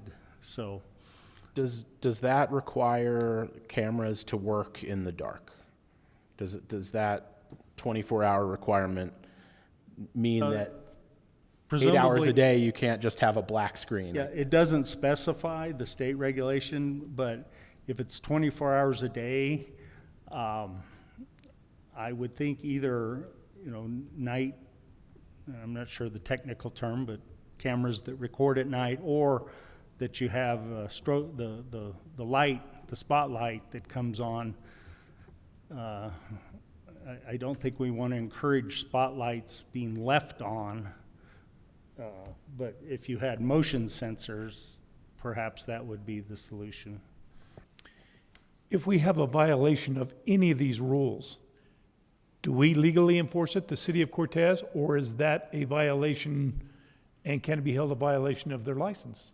Yeah, certainly all of the regulations that are in either the statute or the code of regulations at the state level are enforced by the state. Now, to the extent the city wants to adopt similar or identical regulations at the city level, then the city police can cite them for violations of the city code, and they can be prosecuted in municipal court. But yeah, in terms of their state license, that would have to go through the state for enforcement. Yeah, I just want to clarify that the city would have charges against them if we adopted a rule that's not in the state statute, such as keeping videos for a certain amount of time and they didn't do it. We could hold them accountable in the city court. And it's possible that they could violate both the city and the state requirements and have, it's not double jeopardy, because especially if our restrictions are different from the state. But we could, that the enforcement of their state license, that's the heavy hammer. because they can't operate here, even if we say they can, if the state doesn't maintain, or they don't maintain their license through the state. Forgive me if we're gonna get to it later, but can we require reporting thefts? Yeah, that's the next paragraph 5, so. Yeah, so, yeah, and you see in the next paragraph there, I'm gonna move right into the council comments from the previous session. You know, we already talked about including language, the effect of video footage should be adequate. And so, you know, then the other question was, you know, use state rule language, the alarm must notify licensee or authorized personnel of an event of an authorized entry. The question from council was, can we require alarms to be reported to the police department? And can we require businesses to report any losses of product to the city? I'll turn it over to the city attorney to respond. Yeah, and again, this is one where the state code says that they must make all information related to security alarm systems, monitoring, and alarm activity available to the division or the state. I think the city of Cortez has the authority to include similar language where they have to also report it to the city PD. And again, that's related to the security alarm. Presumably, if they have a theft, there should be an alarm problem. I would hope that their alarm would be triggered. If either it's disabled, that would be alarm activity, or if it just doesn't work. And I think we can include in our regulations a requirement that they have to report all thefts to the city PD, in addition to their obligation to make it available to the state. I would like to see that, because a business could say, well, as part of doing business, we lost, you know, our 35 grams of psilocybin, so let's just keep it to ourselves so we don't have a blemish or whatever. So I think they should be required to report that. Okay, thank you, council. Moving on, this is in regards to storage of the natural medicine. And just right off the bat, to clarify that it needs to be within a permanent building, which is on a foundation, not a tent, trailer, or motor vehicle. And council comments regarding that were storage include reasonably secure before permanent building, so it needs to be a reasonably secure permanent building, is what was suggested. And then it must be a permanent structure on a foundation. We have that in there, but I think the city attorney is ready to comment on that also. Yeah, and again, I just added that it would be within a reasonably secure and permanent building attached to a permanent foundation. So that when they say on a permanent foundation, well, they could just set it on there and not attach it. I know we're splitting hairs, and I looked at the building code to see if there was some better definition, and I really wasn't able to find anything, but I think if we have it attached to a permanent foundation, that probably, the colloquial term is brick and mortar, although out west, most buildings aren't brick, because brick's a little more scarce, and wood doesn't disintegrate here as often as it does back east. That makes it very clear. I think that's a great addition. Okay. Any other questions or comments from council? Moving on. All right, this has to do with air filtration, ventilation systems, odors, etc. The council commented last time that this suggested language is okay, but I wanted to just give it to the city attorney to see if he had any additional insight or comments.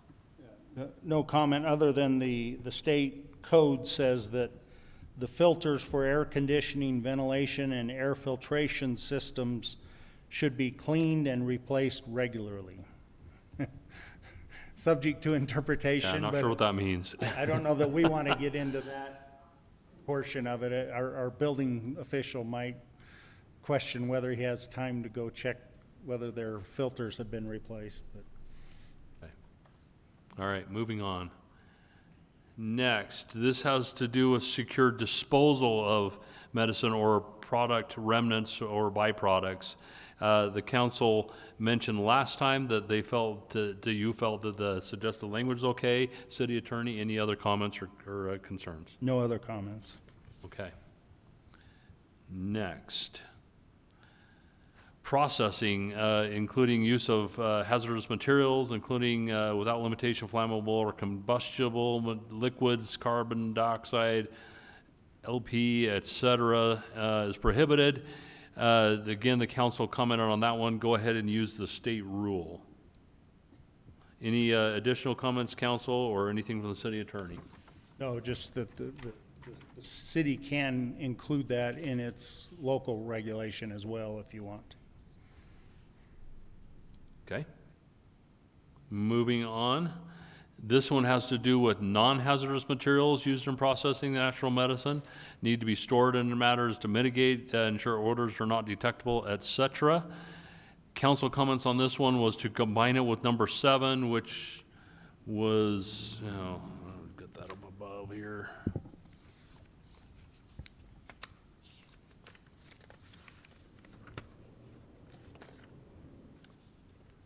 Which had to do with air filtration, ventilation systems, et cetera. And then processing and healing centers. We talked about last time that they must be separate. I'm hearing a different interpretation this time. City attorney? You're talking about 10, you're on 10. Yeah, so exactly. So use non-hazardous materials here. So the comments we had was combined with number 7. Yeah. You've got that on here. I think we could do that. And then processing and healing centers, I just wanted some clarity from council because last time we said we wanted those separate. Now I'm hearing we're not too concerned about that. Can we discuss that just briefly and make sure that we understand which direction we should go?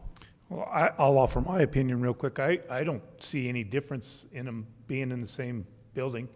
They're gonna have to have all this security system and so I see no reason they shouldn't be able to do the same. No, I don't see any difference. And our crack paralegal reminded me that the state regulation indicates that an owner of a testing facility may not hold a financial interest in a healing center, a cultivation facility, or a products manufacturer. So that's kind of not the physical location or whether there's a dividing wall, but whether or not there's co-ownership. There are some state restrictions on that. I think one of the issues that may come up is the issue of zoning. Are we going to allow the cultivation and all of the, I mean, we haven't really specifically addressed the zoning for the cultivation, for the processing, for the testing centers. We've looked at the healing centers, but not for those other entities.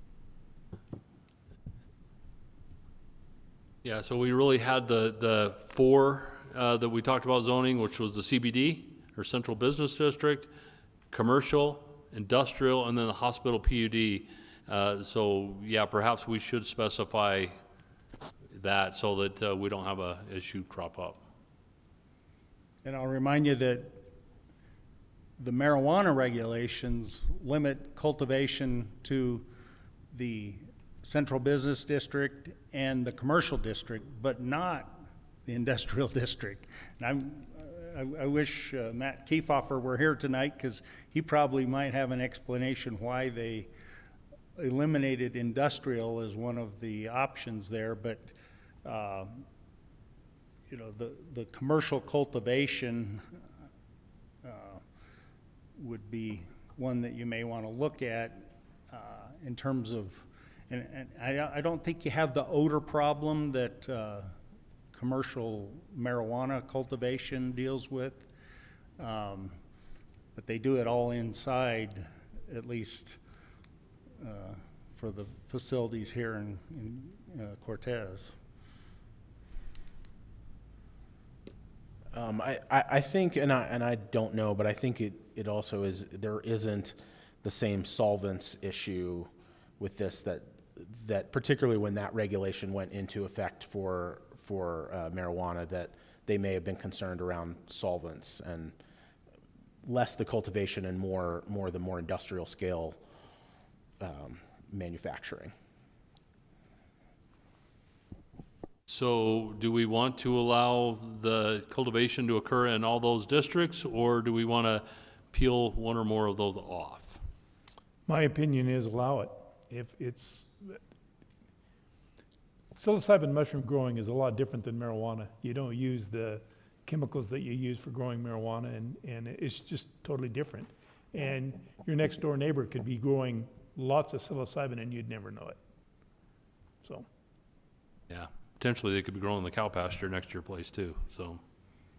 For me, it's really an issue of not so much cultivation, but processing and testing and that like. And do we want that in the industrial, commercial? Because right now we've currently got industrial, commercial, and central business district, correct? Yeah, still so have a an commercial, R2? industrial, central business district, and hospital PUD. Okay. Well, I think number 11 may address that, because we do say that it needs to meet the land use code. So I think that would provide an additional restriction that you couldn't have a industrial facility for the growth or processing in a lower land use level, Right. like commercial. And as an aside, the marijuana code lists certain uses that are either allowed or permitted, meaning no additional city involvement is necessary unless a building permit is required. And then there are other uses that are conditional uses in certain zone districts. So that is something we could look at and decide, are there zone districts that we would want to have a conditional use permit, which requires review and a city process that would look at it a little more closely. That was something I had thought about, and I think maybe the way to go about that would be anything other than a natural medicine center requires a conditional use. So anything above the lower level requires it requires to go to planning and zoning. It has to go through full process. Anything above a healing center, is that what you're saying? Yes, anything above a healing center. So if you wanted to do cultivation as part of your healing center, it has to go through process. If you're a therapist in an office and you're doing treatment, then it doesn't require the same process. I think that's how I was looking at it. Okay, I've got that down. Thank you. Okay, the next one, we actually have two of them. First one talks about natural medicine needs to meet the requirements of the land use code. We just kind of talked about that right now, but this is one that's almost always in one of Mr. Coleman's ordinances, but they need to comply with all city codes, whatever that may be. And then, go ahead. When I was going to say that, so the land use code has specific regulations regarding signage in terms of the size of the signage, whether or not it can have flashing lights or moving parts, that sort of thing. And it's pretty detailed. I would caution you that there are some U.S. Supreme Court cases, the most prominent is Reed versus Town of Gilbert, that essentially says that if you're regulating content of the signage, it's presumptively unconstitutional to do so, that it's a violation of the First Amendment. Now, they do have exceptions if there's a compelling interest. In other words, not advertising it so that it appeals to children would be, a compelling interest that has been upheld. But I think if you get into requiring the name of the proprietor on the sign and that sort of thing, I'm not sure there's that compelling interest that protects the public. So we would really want to look at other restrictions that relate to content pretty closely, because that's kind of a slippery slope, and it's a fertile ground for litigation.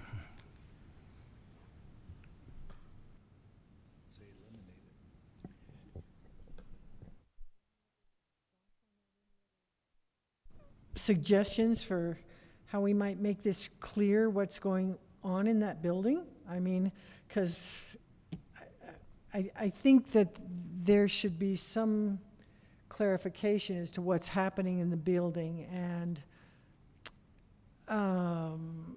the current use of the term healing center, natural healing center, is very ambiguous. And I recognize that's what the state recognizes, but it's very ambiguous. So I'm just throwing that out there for some thought or input from anyone. Well, and I guess if you look at, urgent care clinics, say urgent care, hospitals, just say hospital. They might have emergency treatment facility or something that is more detailed.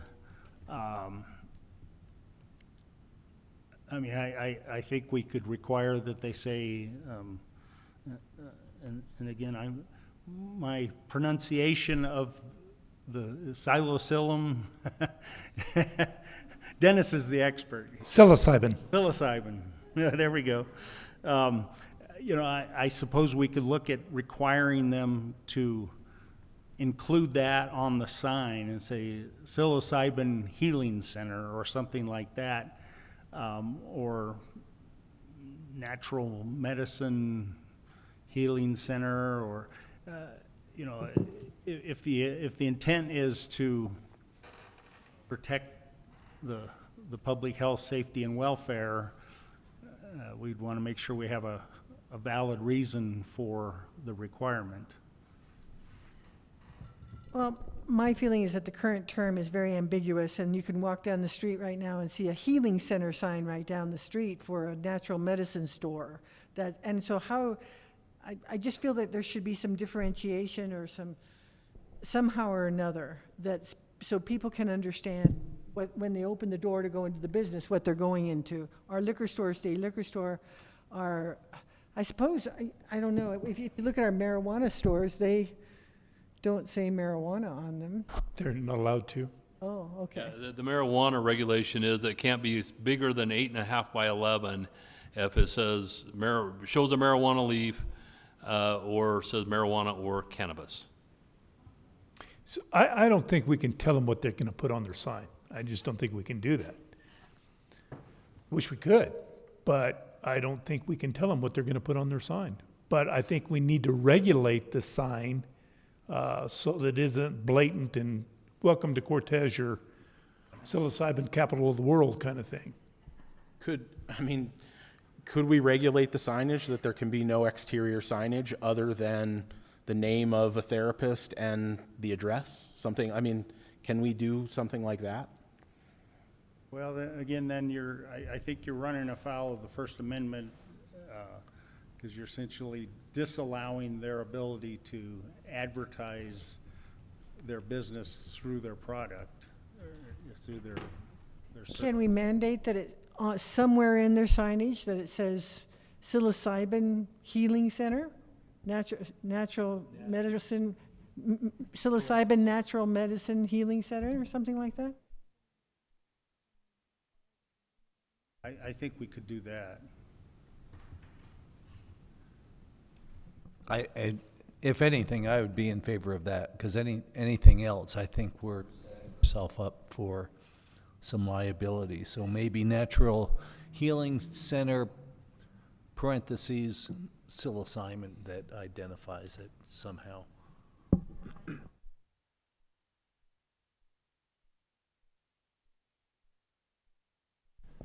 There was a comment from the audience at 21 and up, and I think that's an excellent idea. You must be 21 years of age to enter. Yeah, and that's a state requirement. Okay. That signage is a state requirement? No, the age requirement is a state requirement.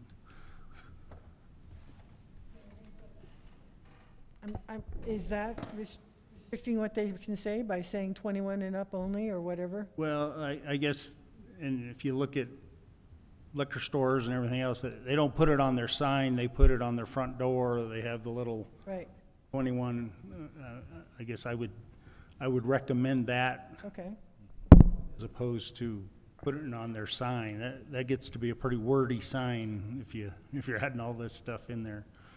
I guess my concern is if this is a therapeutic use, is exterior signage supposed to draw people in, or is it just supposed to identify who you are? I mean, the idea that we would be not restricting, but the idea that we would, by limiting signage, be stopping walk-up business, all of the regulation seems to be supposed to be stopping walk-up business. So I guess that would be my question there, is if we can, could we limit signage to only saying over 21 and the address and the legal name of the business?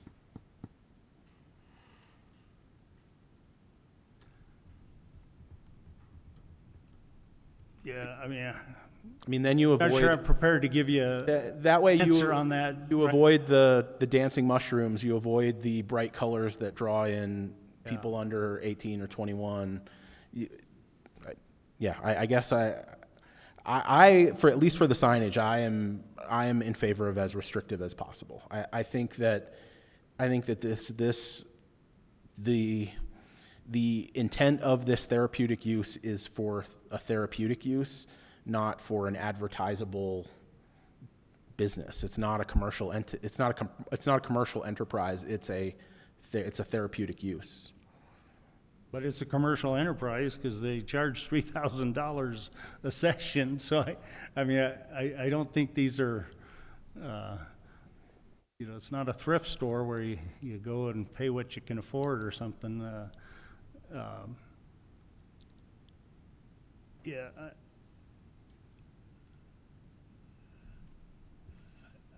I think you can violate their First Amendment by mandating requirements as easily as you can violate it by not allowing certain statements on there. So it's something I'd want to do a little research on. I guess what I'm getting at is there a First Amendment right to advertise a Schedule I federally illegal product?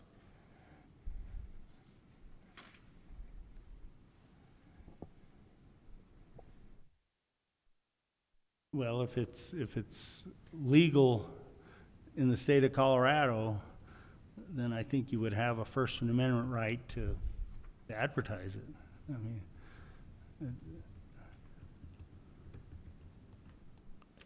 Does the state have regulations on signage? Did I see anything? no. I heard something from the chief that said something about it can't be anything enticing to someone under 21, whatever that means. Right, you're supposed So anything that they did would entice, if they say, hey, psilocybin mushroom place, that could entice someone under 21. it talks about cartoon-like figures Yeah. and Bright colors. colors, and I'm not sure, but Cartoon characters. it's been a while since I've read it. Animated but, characters. Yeah, I wonder if we're spending a lot of time on something that isn't going to be relevant, Yeah, if the state already says they can't do it. Yeah, we could just tell them they got to follow the land use code with respect to size and type. I mean, of- our land use code allows very large signs for businesses. So unless we were to put a much more restrictive, I mean, you can have a sign not attached to your building that is, up to 30 feet tall, and I don't know what the square footage offhand is, but it's significant. I mean, you can look at some of the marijuana businesses that we have that have larger signs, and I don't think we want that for this.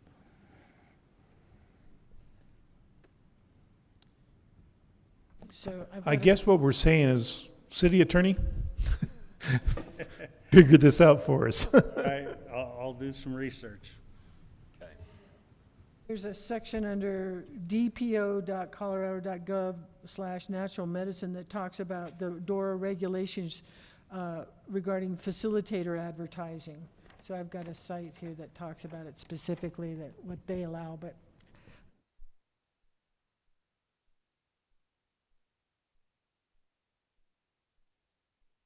Okay, should we move on? All right, then the second piece of that is that products shall not produce edible products in gummy form or other confectionery candy that would be attractive to children. And the council did, at least in my notes, that that language that the state provided would be sufficient. So, moving on. That's pretty. second, I'm sorry, we can't say that they shall not produce edible products and that they can't be dispensing it or administering edible confectionaries. We can't say that? I mean, to me, that's a huge, no, the state just says the labels can't use the word candy. Yeah, so they would not, they're not able to produce edible products in the gummy form, something that resembles candy, or confectionery or chocolate. And in the state rule, it says that the label could not use the word candy or candies. And then the Rule 3305 states that the regulated natural medicine product cannot be labeled or packaged in a manner that would cause confusion as to whether the product was trademarked food product. And it sounds like we're suggesting to be slightly more restrictive on that, which would be in any form that would be attractive to children. So we're talking to, I'm sorry, but I'm a little bit confused because I seem to be talking producing and administering anything that's in a confectionery form. And what I'm reading under that in the red and blue, it says that they cannot use the word labels. I would really prefer that we don't allow the manufacturing and the dispensing or the administration of any confectionery form of the substance. Yeah, I think we can add something, language like that, but So the state just uses the word candy or candies. Our suggested language that is in the black print says, shall not be produced in a gummy form or other confectionery, candy, or chocolate form. So it And I can't think be- we can do that. Okay, thank you. and by definition, if they can't produce it, they can't administer. You know what I'm saying? Right, but they can bring it in from other sources. You see what I'm saying? Okay, yeah, fair enough. City Attorney, you got that one? Yep. Okay. So aside from edible, do we have the ability for them to administer these products? Are we limiting their ability to administer confectionery form psilocybin?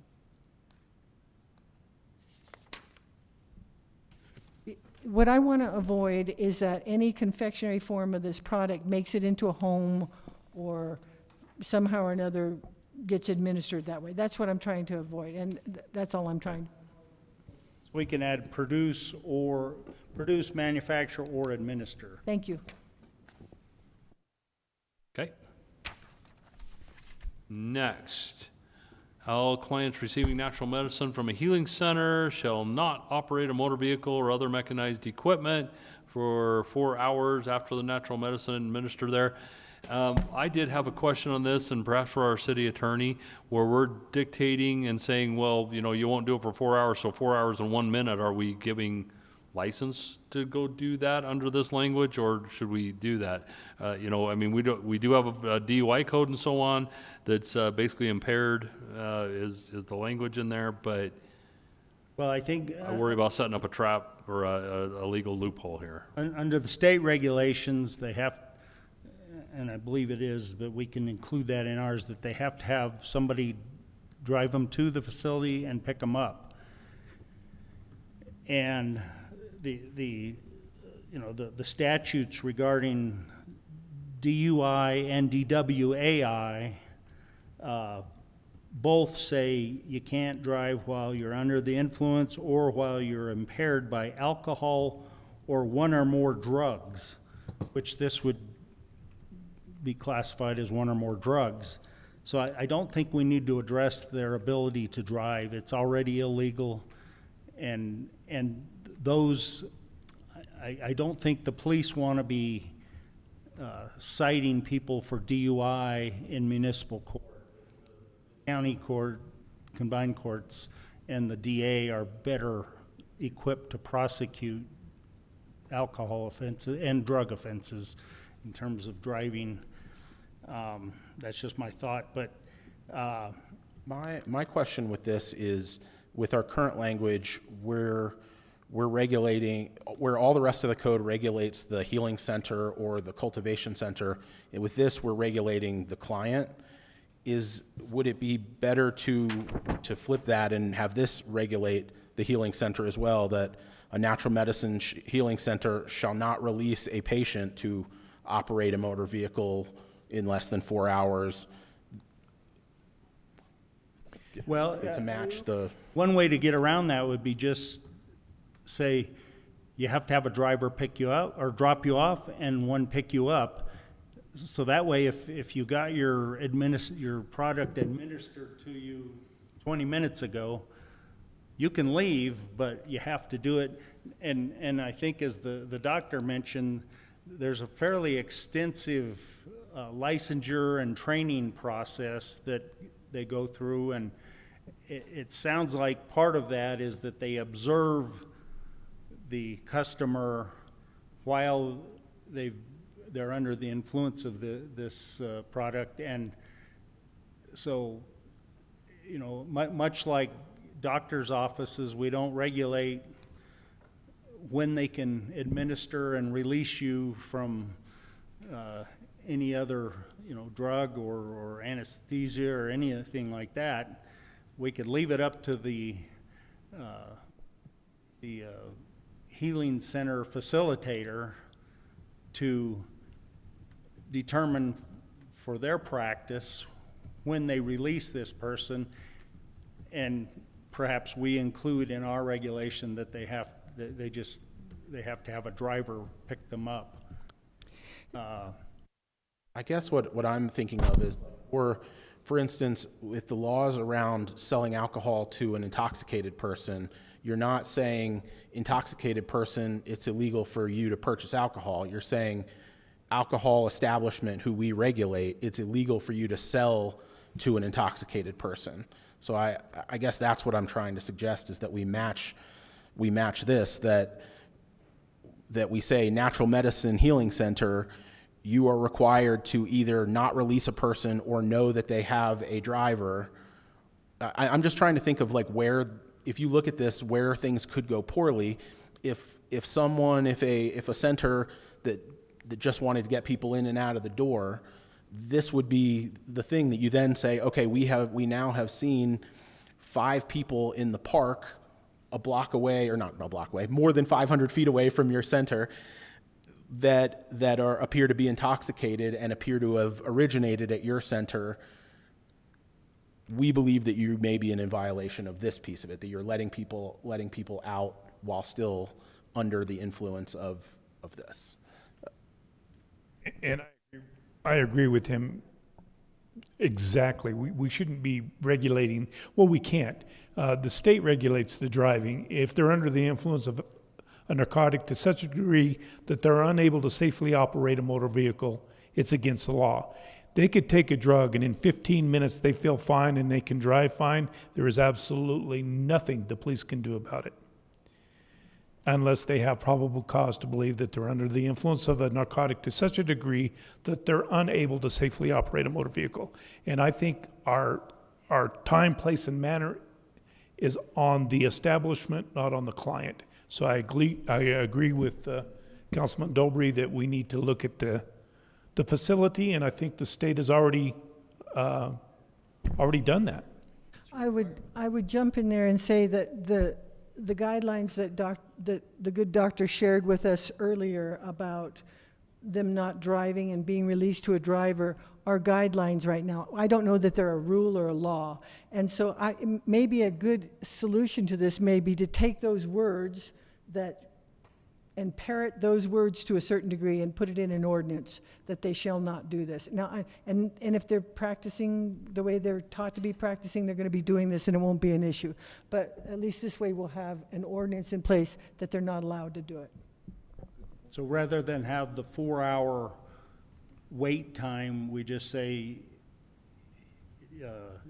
they have to have a driver drop them off and No, when, well, I think in her presentation, she had actually a time frame, as I recall, and that they were going to be picked up or something.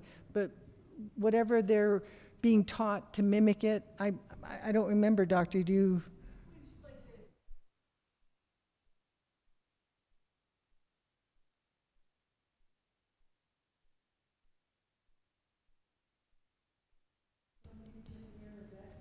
The session is going to last 6 hours, and that they're going to have a driver available, and a driver's going to pick them up. Whatever it is that the guidelines are that they're supposed to be practicing, we just mimic those.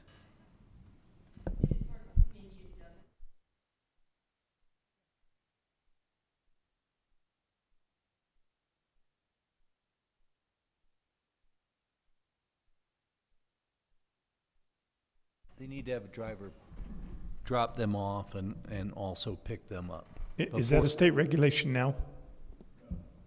Okay. Very simple. They need to have a driver to pick them up.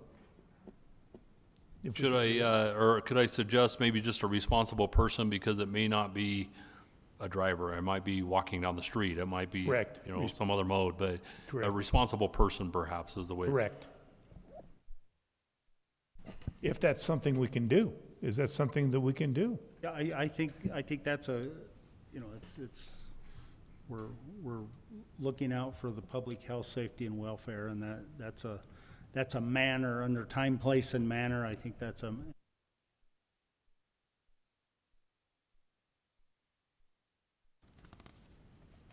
Okay, then brings me to my last slide. And then I got a note in here that land use code also addresses marijuana. So the question to address is whether or not the city wants to address natural medicine in the city code and the land use code. And note that the city has much more latitude to regulate marijuana than it does natural medicine. So a question for council to consider there.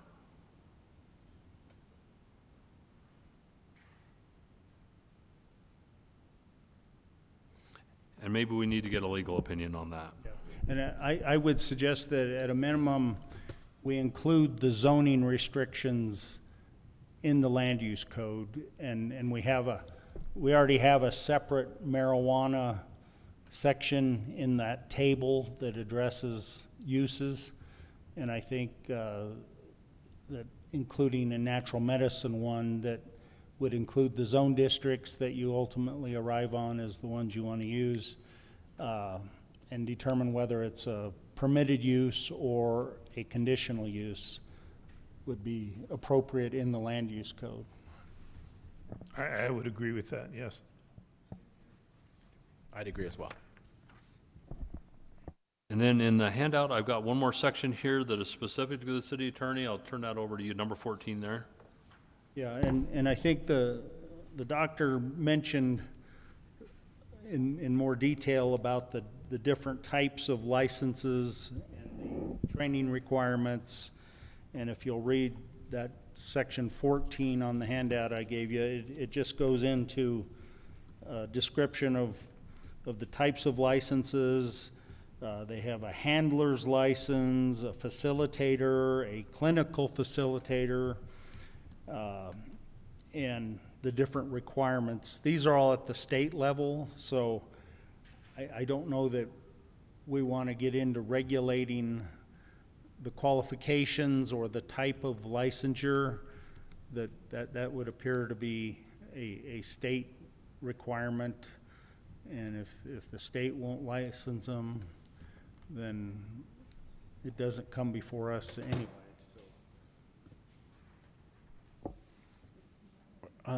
So I guess, are you saying that we would require you to hold an appropriate state license before? State license is required for the application that they are pursuing. Okay. So they couldn't run concurrently. You couldn't be in the process of applying. You have to hold the state license, and then you can bring. I think that would be reasonable. I agree.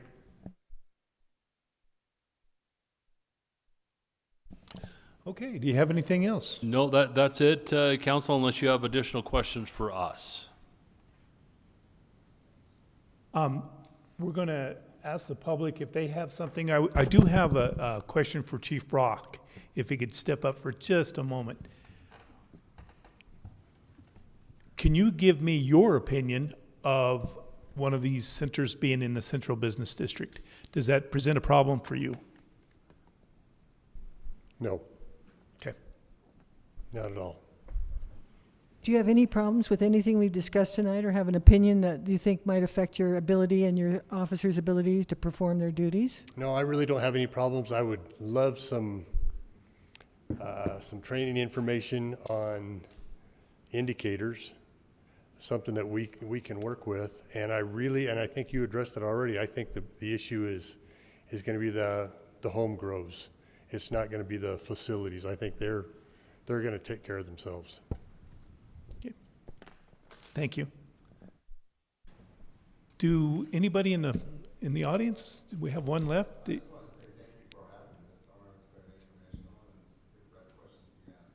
Sure. I'd like to thank the doctor. You did a fantastic job. You answered a lot of questions for us. We really appreciate it. Thank you very much.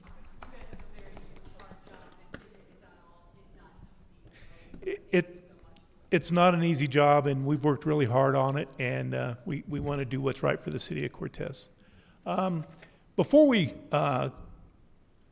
stop for tonight, I just want to do a little quick plug for I was downtown Cortez, and I was approached by two little girls who were admiring my little dune buggy that I was driving, and she says, by the way, we have a Girl Scouts first annual Speedway Pinewood Derby. We'd like for you to bring your car. And you know, that's hometown Cortez. And I was so impressed about being in Cortez, being approached by two little girls to invite me to bring a car so that they could see it at their Pine Derby. So I said, hey, I'm going to give a shout out. So they are having this thing on Saturday, July 26th from 11 to 3. It's a car, truck, bike, and trike show. And it's going to be held, I believe, at the American Legion. So if anybody can get that, they're going to have Navajo tacos, fry bread, s'mores, popcorn, drinks, and a Pine Derby race. And it should be exciting.